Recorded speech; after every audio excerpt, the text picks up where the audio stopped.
I'm Joe Kakos, and we own Kakos Market. It actually originated in ancient Mesopotamia. We're talking 6,000 years BC. And basically, they would take the local ingredients, which were grains, their local water, and somewhat by accident, started fermenting beers. That spread out through Egypt, the rest of the Middle East, and the rest of civilization as people interacted more and more. The Belgians, for example, have been making beer for at least 500 years because of the Trappist monks. And the Trappist monks would make their beers using ingredients that are found in or around the monastery. Once people realized that you could enjoy a drink beyond the sustenance level of just, water for hydration, people realized it's very enjoyable, it's lots of fun, and, alcohol makes everything better. The origins of beer in the US. Local brewers, people that came from Europe that established the companies post-Prohibition. These companies did very well, various Anheuser-Busch products, and you had Coors in Colorado. Every state had their big brand. And these guys are producing beer for the masses. They're producing something that's affordable, something that's palatable for everybody. They're not necessarily focused on the niche market.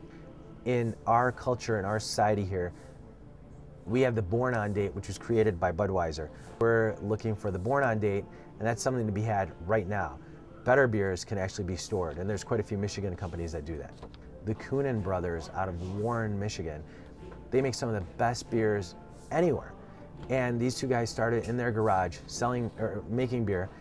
Their dad had a hardware store, and they would sell beer kits because they love making beer out of the hardware store. And they made so much money from doing that, they bought a little place in Warren, started making their own beer on a bigger level. So if you looked at three categories of beer making, you've got your microbrews, you've got your local guy, some guy in his garage, and he's gonna ask, well, why isn't this sweeter? Why isn't this darker? Why isn't this better? Let's try a little toffee. Let's use some coffee. Let's use all kinds of ingredients. And sometimes they work better than others. And craft is really referring to some kind of specialized beers, specialized styles of beers. People they demand higher and higher quality products. So that's, I guess, the need to find that elusive best beer. And this is just a chain reaction. There's a whole other segment of beers from all over the world, from Belgium, Germany, Poland. Polish beers are some of the best beers in the world. It's almost like you're traveling. You have one of these beers and you feel like, hey, wow, this is what the Polish people are drinking. This is what the Germans are drinking.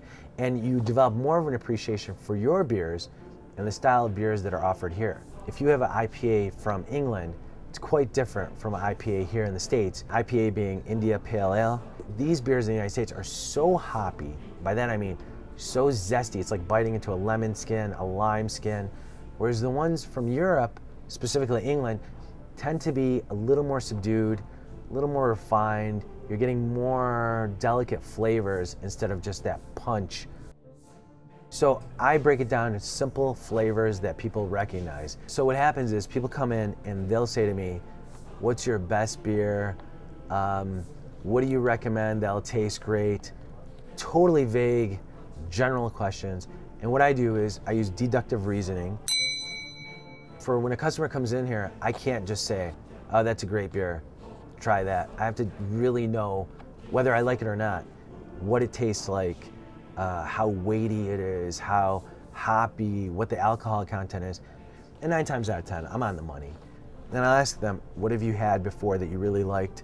What do you want it to taste like? Are you gonna have it by itself or with a meal? Is this for you?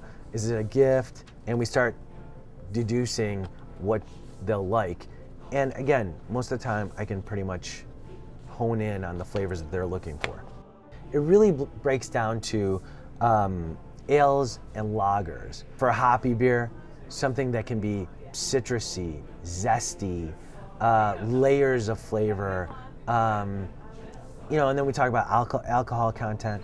On the flip side, porters and stouts will be caramelized, rich, molasses, cocoa, nougat flavors, all kinds of things. So I really have to use adjectives that will appeal to the average person, not just to the quote-unquote beer geek.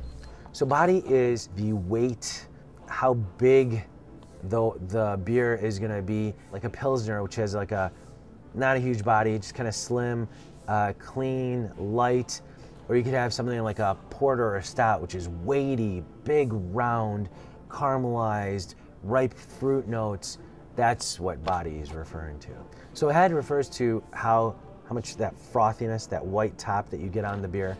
Drinkability kind of applies to being more general, approachable, easier drinking, that kind of thing.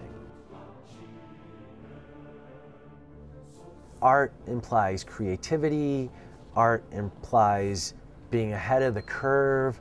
So in the case of Dogfish Head, they're really vanguards, trendsetters. Beer, again, is everybody putting their 2 cents into it and creating certain styles, certain weights, certain flavors.